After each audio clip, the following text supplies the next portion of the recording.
Hello everyone, welcome back to our channel Financeable, where we upload videos related to finance. And in today's video, I'll be teaching you how to download Monzo app on your iPhone. Before getting started, if you are new to the channel, please do subscribe and turn on the notification bell icon to get notified every time we upload new videos. Now let's get started. First of all, you need to connect to a strong Wi-Fi. And once you are connected to a Wi-Fi, go to your App Store.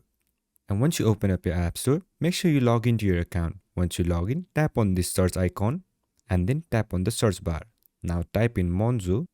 Once you type it in, you'll get these kind of results. From this, click on this icon. And if you don't have this app in your app store, then this app is not available in your country and you have to change region. Once you change region, you'll find this app in your app store. Once you find this app, tap on this download button. And if you are downloading this app for the first time, they will ask you to verify your identity by providing your Face ID or Touch ID or your Apple ID password. Once you provide that, the download will begin and wait for the download to be completed. And once the app is installed in your device, tap on this open button.